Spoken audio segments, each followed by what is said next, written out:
Hello and welcome back to a special part of this solo playthrough demonstration. Something very special indeed, and that is we're going to take a look at a set of solo rules called Pax-o-matic. Now the Pax-o-matic rules were put together by Colin Taylor at Colin the Flea. You'll find Colin Taylor on Board Game Geek. Just go to the game, Pax Porfiriana, to the forums, and you'll find the Pax-o-matic rules there for download PDF.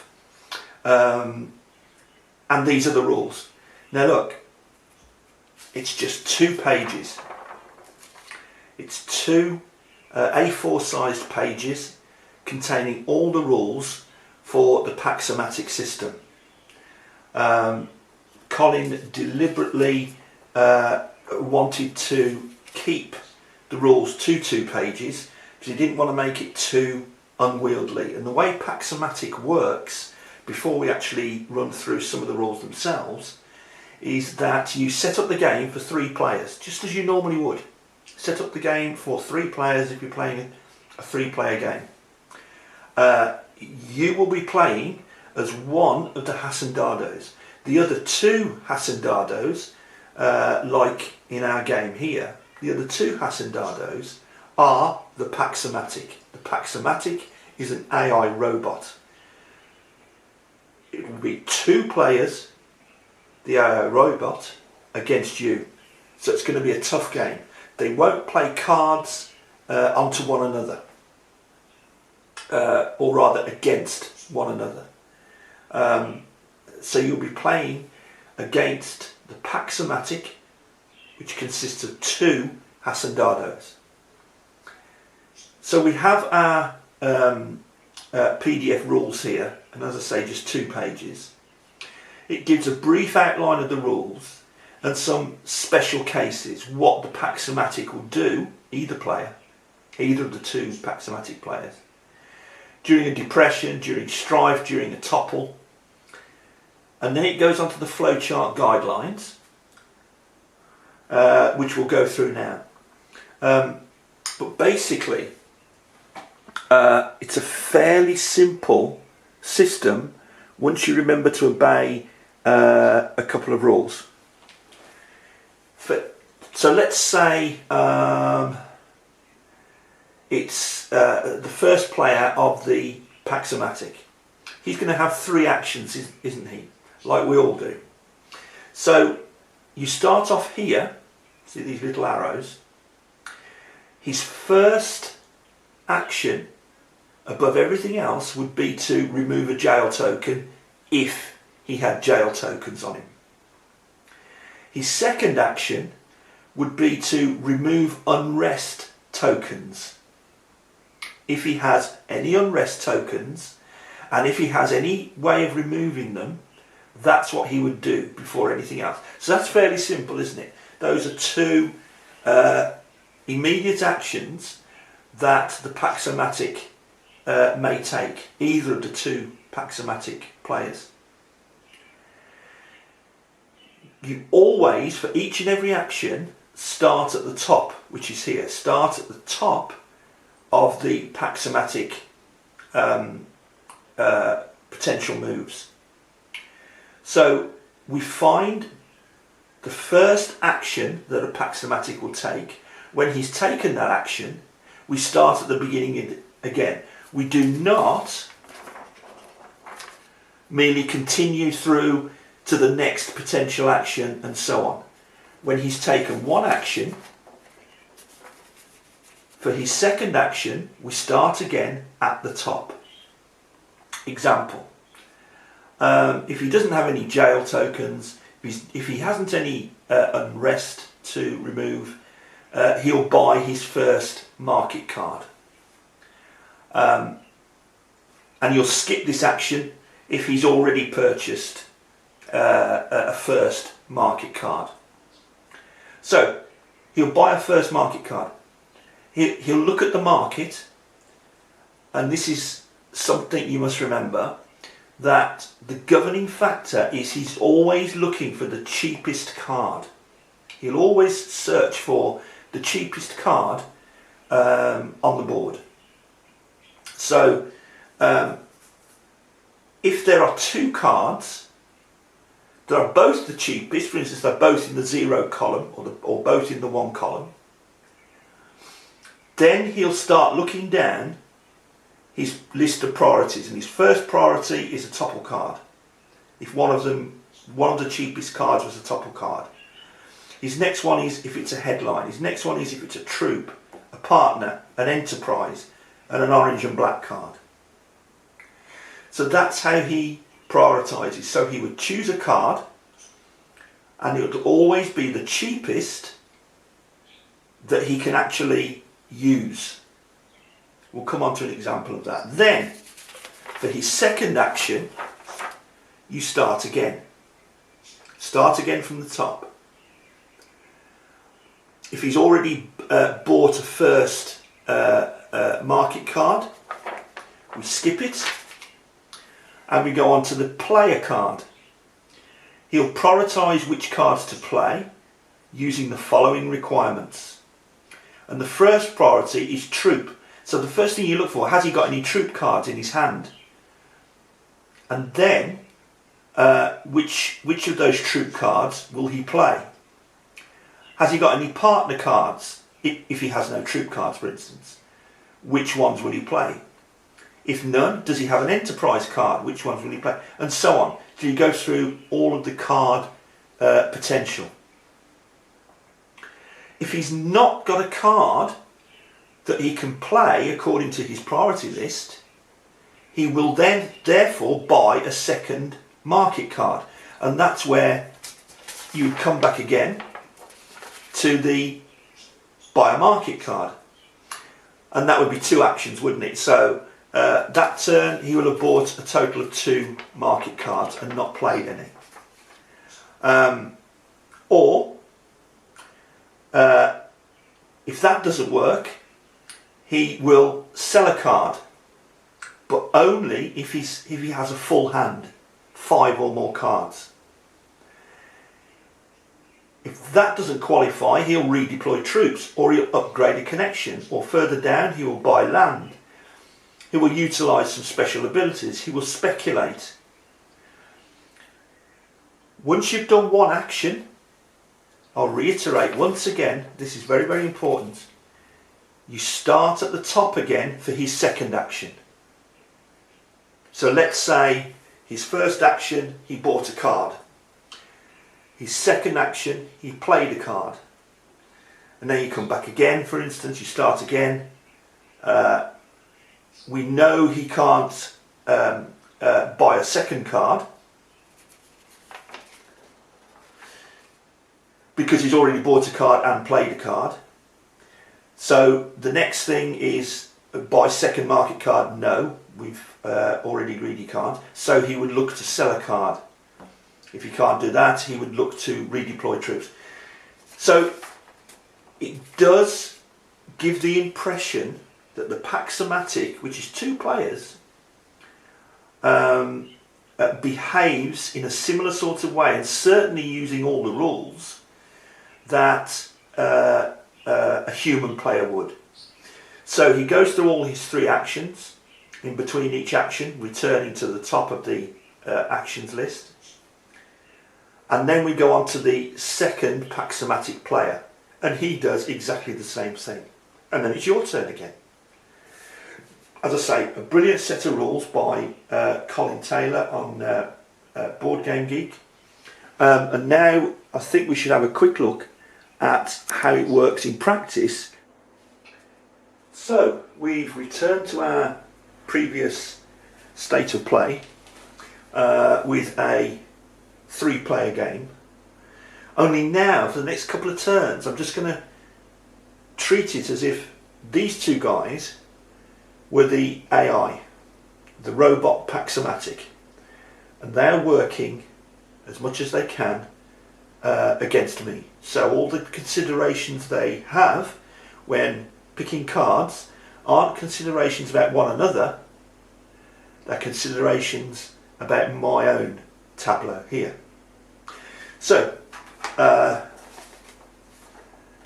take my turn first, that's right, yes, we have to keep it in the right sequence, because it starts off with myself, and it's going to be a normal player turn.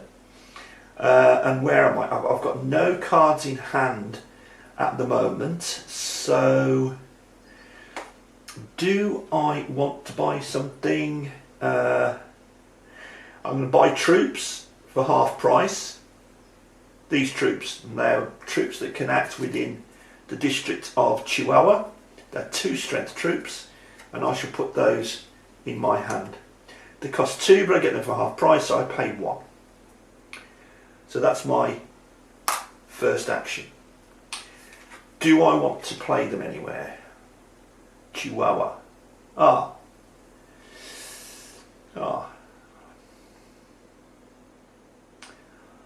Okay, I could, well, I can't send them back here because that's a 2 strength unit. This is a 2 strength unit, and I would have to outnumber that card. I would have to be a strength greater, and I can't do that.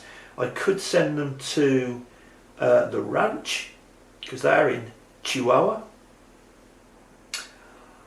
Or I could send them to this guy here, this mine. That's interesting. That would cost me 5 gold to do so.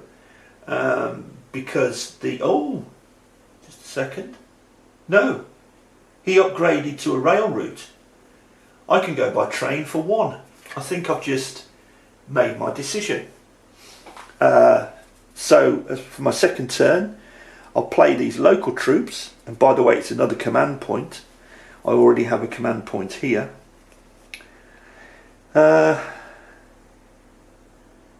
Yes, I'll play my troops here. Oh, managed to lift it this time. So they go underneath the card. We change it to martial law. Let's take a look at martial law.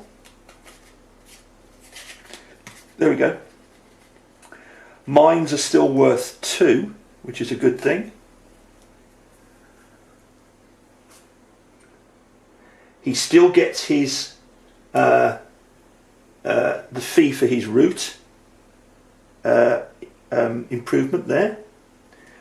He had and still has 2 income cubes for mines, except now one of them, because I'm extorting his mine, is going to be mine. Mine. So there we go. So the 2 income for the mine, as denoted here, is now split between the Pax-o-matic and my extorting troops. So I've got another protection racket going there. That's cool. So that's 2 actions this turn. Can I take a third action? No, I think we're done. We're done. So I'll just speculate.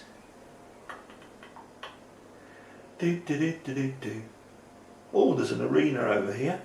I'll speculate on there. So that's my turn. Move along the market. Oh, we have to move it further because that is now going to fall off the end. Luckily it's a black bull on top of a red bear,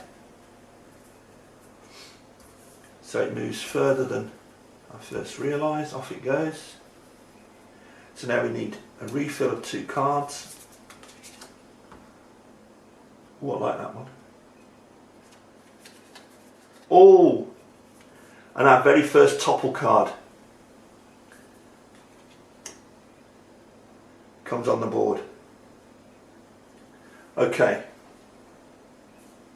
Just remains for me to gather my income, which is 1, 2, 3, 4, 5, 6, 7. 7 income, which is not to be sniffed at all.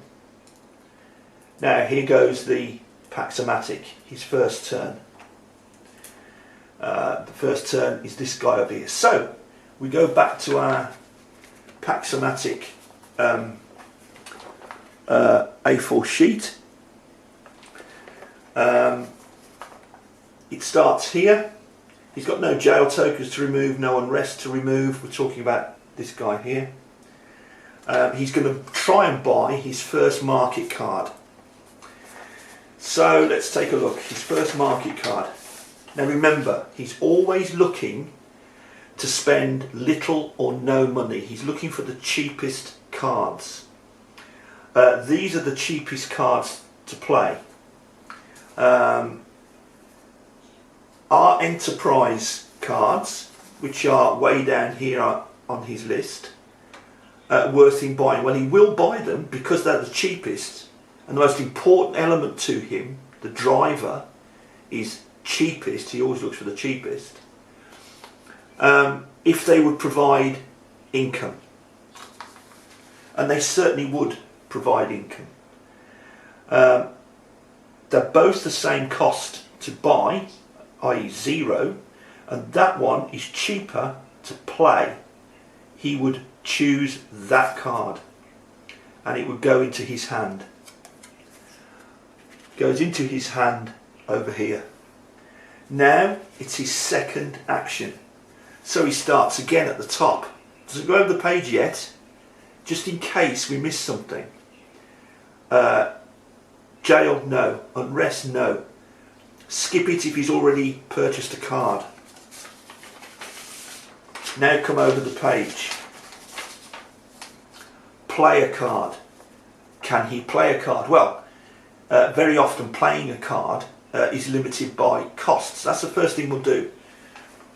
We'll look at how much he's got. He's got 7 and 1 card in his hand. Could it be played? It could, because it costs 6.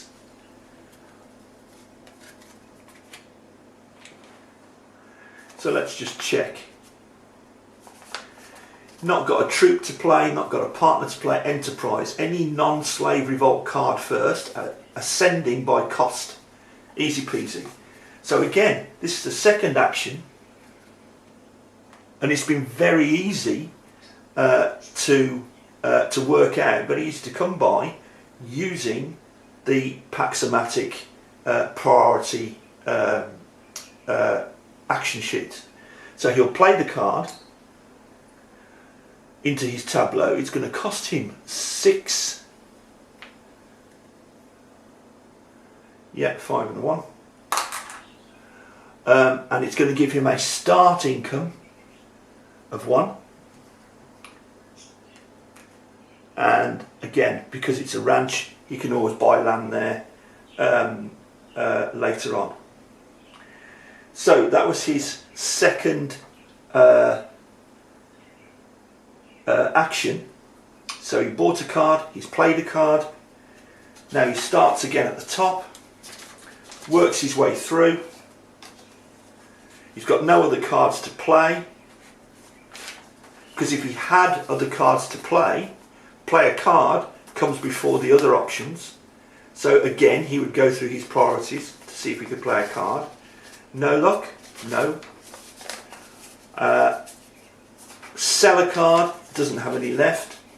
Redeploy troops, doesn't want to and doesn't need to.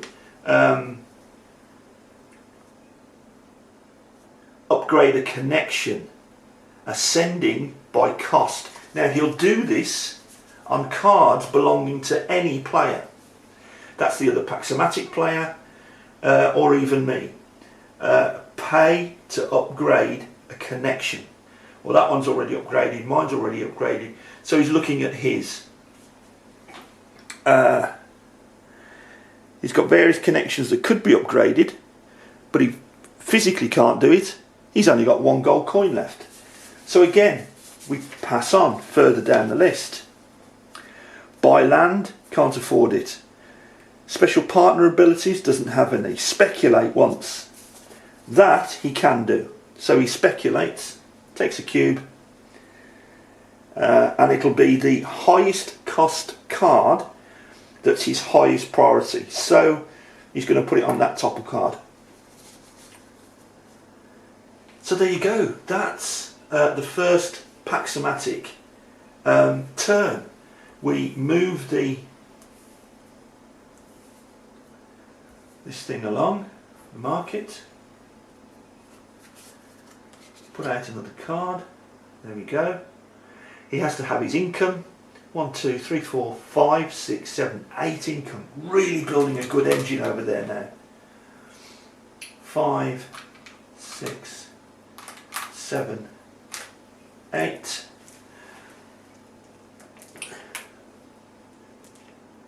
There we go. Still the Pax-o-matic turn. This time the second guy. He has no cards to play. So let's start off again. Exactly the same. We start off on page 1. At the top of the list. Remove a jail token. No. Remove unrest tokens. Got none. Buy a public card. We're looking for the cheapest card that he might want to buy. The two cheapest cards are Partner and an Enterprise. Because they're both in the 0 column, he'll now look to see where his priorities lie. And Partner comes before Enterprise. So if this partner is any good to him at all, and it says here in the same order as listed under the partners section of play a card, because he'd eventually have to play it. So first of all, if the partner matches any prestige type that the human player is currently leading the tripartite in, does the partner match any prestige type? No, there's no prestige on the partner actually. Matching any prestige type, matching it, no. Matching the prestige types, that's right, or any other partner. He would take the partner and place it in his hand. Well, there we go, put it there, in his hand. Now it's his second action. Starting again on page 1 at the top. Like so, he's already bought a card.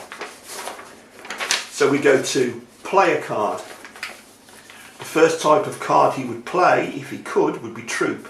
The next kind of card he would play would be Partner. We know he just took a Partner card. There it is. And it's actually going to cost him 0 to play. If in play, as an action, he can spend 2 gold to place an unrest token. Oh dear.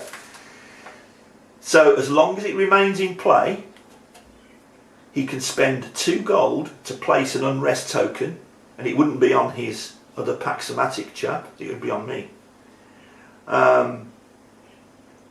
All day long. Of course he would play that one. That's a no-brainer, and it cost him nothing to buy and nothing to play. Okay, he's done well. So he starts again at the top. He's done 2 actions. So obviously he can't buy another market card. He can't play another card because he has none in his hand. Sell a card, has none. Redeploy troops, has none. Upgrade a connection, already done it. There we see. Buy land, no he can't, it's a mine. Utilise partner special abilities. Ooh. The Pax-o-matic will utilise any special ability of any partner card it has at this point, including extra actions. So he has a partner card. He's going to pay 2 gold. Oh dear. 2 gold to spread 1 unrest token, and here they are, they're the plain round red tokens. It's not going to be on his partner, it's going to be on his enemy, which is me. So my plantation here has its first unrest token. And that's his 3 turns. How simple was that? You didn't have to make any decisions for him. It's just a case of following the system, following the priorities. And again, we move along like so.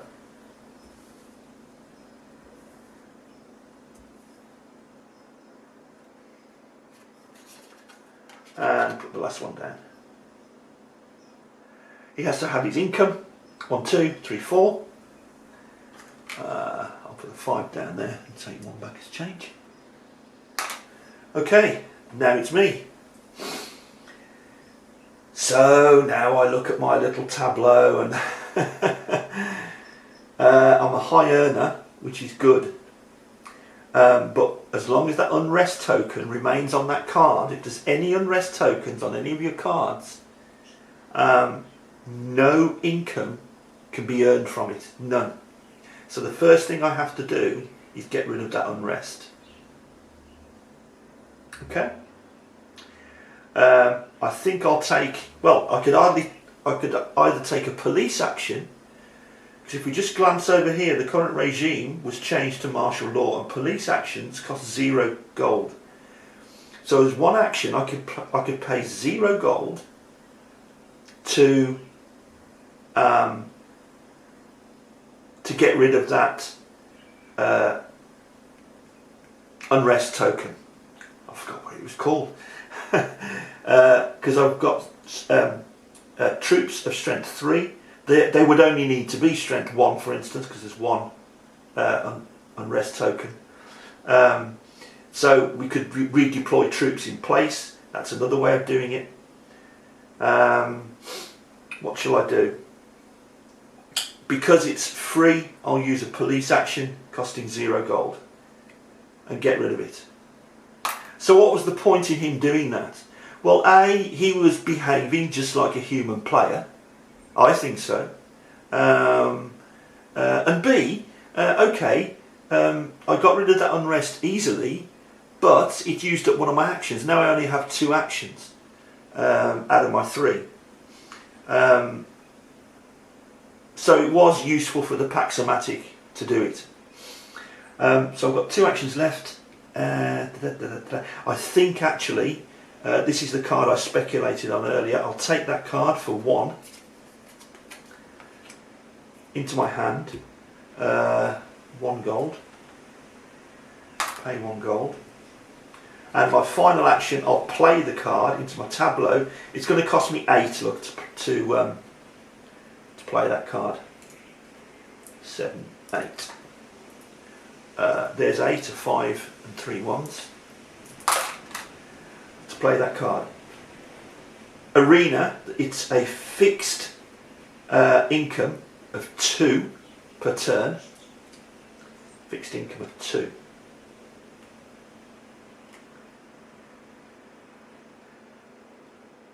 And I really want, I can't do it now, that was my 3rd action, but I really want to get back, get the regime back to Pax Porfiriana. Because in Pax Porfiriana, each prestige cube, I put a prestige cube on each loyalty point. So I would be, there's a loyalty point, I would be able to put a cube on there, and that's more income. But I can't yet get it back to Pax Porfiriana. We're still in martial law. So I move up the market. Where are we? Oh, there we go.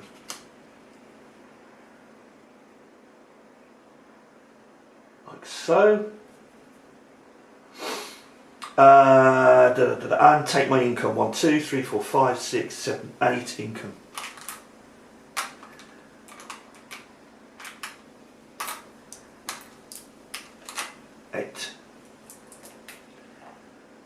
I'm doing well, but I'm now a bit wary because I've, if you like, got 2 opponents.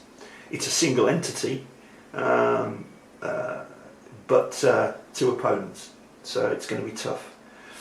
Let's have one more round using Pax-o-matic. First Pax-o-matic turn, he doesn't have any cards in his hand, so he's going to choose a card from the marketplace if he possibly can. And he's got a mine, and he's got a black card at 0. Orange and black cards are always last on his choice. Just before that is enterprises. So he is going to take an enterprise. No, he can't use it immediately. That's not one of the criteria. But it will go in his hand for future use. Like so. So that's his first turn. For his second turn, he starts again. Can he play a card? I've already seen that the cost of that card is 10, and it's the only card in his hand. He only has 9, so he can't play that card. He can't buy a second market card, because that would be his next choice, because he's... Oh, he can, actually, of course he can. He can, sorry. He's only taken one action, so he can. So he would go back to trying to buy another card. Ah, of course he would. So we've still got our cheap black card over here, American Embassy. He will only buy black and red cards, which are the damage cards in the set, if it's useful to him straight away in a given situation. Steal an opponent's partner to your row. That could be powerful. I haven't got any partners out. He would not buy that card. Move on to the next cheapest one. So we've got troops and partners. Let's take a look. When he's buying a card, which comes first? Troops. Now he will buy troops if they could remove any extorting troops. They're 2 strength troops. Just take a look up here. They're 2 strength troops. So no. Or if they could be played on any unprotected enterprise in play. Ooh, so I'm looking at my enterprises over here. They're both Sonora. Those troops are also Sonora.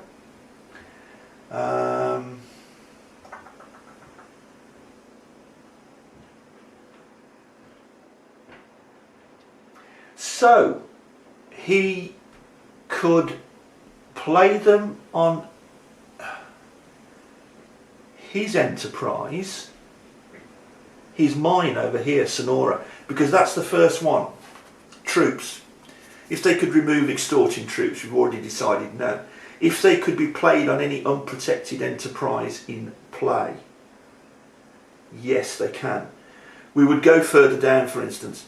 If they could extort any human player enterprise, they could, but that one's below. If they could be played on any unprotected enterprise in play. So, he would take those troops, and that's his... Because the idea is he's going to use them to protect this Sonora district here, but meanwhile they go into his hand. So that's how that decision making took place. That's 3 turns that guy's had. He moves along the cards. Look at this topple card coming along. Should I be getting concerned about that? Possible. It's a couple of headline cards here as well, look.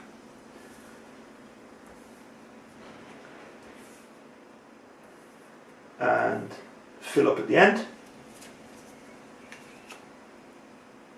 Local troops. Fill up at the end. And he has his income, which is 2, 4, 6, 8. Another 8 income. I think we'll give him a 10. And we'll take 2 change. Old Pax-o-matic is doing really well. And let's look at this guy. He's got nothing to play. He's got 6 gold in his account. What's he going to do?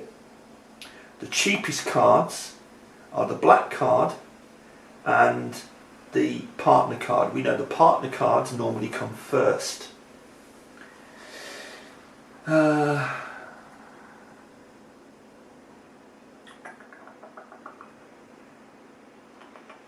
I think he's going to take the partner card, or would he? Let me just check. This is where I have to refer.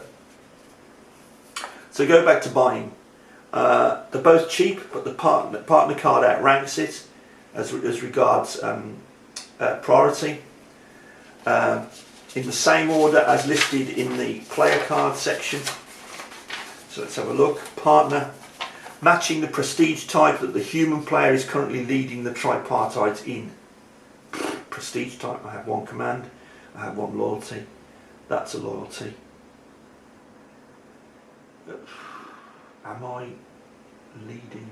So if that's loyalty, am I leading in loyalty? I have 1 at the moment. There's none over there. Yeah, actually, I am. So the decision is made. He's going to choose that because it comes before the black and orange cards on the list, but also it contains a prestige point, in this case loyalty, that I am winning the tripartite in. Basically I'm the only one with the loyalty point as far as I can see anyway. So that's why he would take it, to give himself a loyalty point, if you like, and put it in his hand. Good one, I like that. Now, will he play a card? For instance, is he able to play that? How many golds has he got? He's got 6. Oh, and he can. There's partner. He only has the 1 card anyway, so he's going to try to play it. Partner is fairly high up on his priority. Of course he's going to play it. And also he's got, if in play, your Mexican enterprises are immune to nationalisation and you are immune to jail. Well played, son. So he's got a couple of useful partners there. So he already had 1 card and now he played a card. He's got no more cards. And well done, that man. Very good. So he has 1 action left.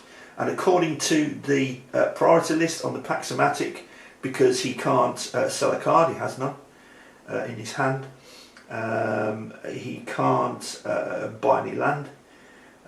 So we come down again to, as an action, spend 2 gold to spread unrest. So he will do that. Spread some unrest, and he'll put it on my most lucrative card, most lucrative to me anyway, spread unrest, hoping that I can't remove the unrest, and so on. So that's his turn over. We move up the cards, like so. The housekeeping, US Attorney's Office, lawsuit, look at that. J. Edgar Hoover himself.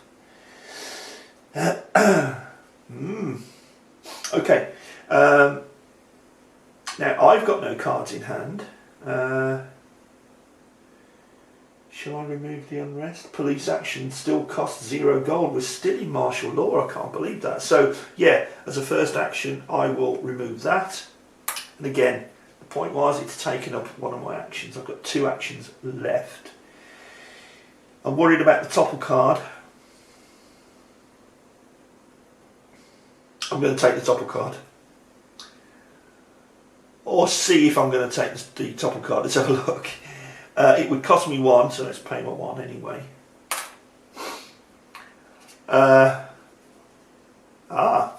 Okay. If regime is M, martial law, I didn't notice that before, but it is martial law. Diaz's command is -1. Bear that in mind, folks. Let's look at Diaz's command. We turn over the regime card, that's the current regime. Okay, turn it over. A coup d'etat. Diaz would have command points of 2. He would have 2 command points, but this particular topple card says -1 from his command. So he only has 1 command point. If I can beat the tripartite in command points, I might have won, but I don't think we're at that stage. Let's have a look.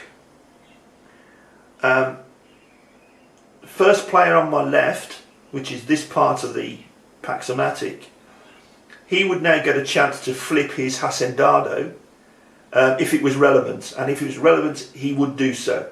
It isn't relevant because he has revolution and outrage points on the back. He has no command points, and it's command points we're looking for, in his tableau. Let's look at Pascual Orozco. Now, he would flip. Let's do that. There we go.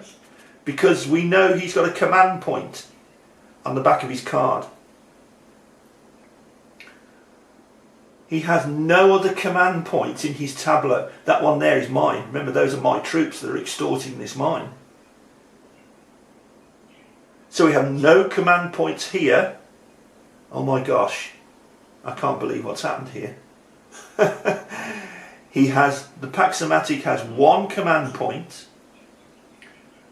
Diaz has, with that minus, only 1 command point. That's 2 command points. And I have 1 command point. Here we go. 2 command points. And when I flip my card, 3 command points. I have won the game. I can't believe it. I can't believe that is the first time that has ever happened to me on a first topple attempt. That is amazing. How did that? I didn't see that one coming. I didn't see that one coming at all. Normally it takes to certainly the 3rd and very often the 4th topple card coming along, way down here somewhere, before there's a chance for anyone to win the game. That is the earliest topple I've ever come across. That's I'm stunned. Yay! Yay! I find that unbelievable. Brilliant, great stuff. Happy, happy, happy. Happy, happy, happy. I'm in the money. I'm now president of Mexico, and hopefully I'll stabilise the country. I'll definitely get rid of all the slavery. I'll lock up the baddies. And anyway, to be serious, I genuinely didn't see that coming. Hopefully we've looked at all the cards and know more or less what they do. The game didn't last quite long enough for me to get 1 or 2 more rules out, but hopefully it's whetted the appetite. And particularly you've seen how the brilliant Pax-o-matic rules work for solo play. As I say, get over there to BGG on the forums and look for Colin Taylor's Pax-o-matic rules download. It's a PDF, just 2 pages, very easy to follow, and the Pax-o-matic will make decisions for the AI. It's a brilliant way to play the game. Thanks very much for watching. I've enjoyed playing it. It's one of my favourite games, but there's a heck of a lot to it, a lot of stories unfolding. Thanks for watching, and please watch again something very different next time. Thank you guys. Bye bye.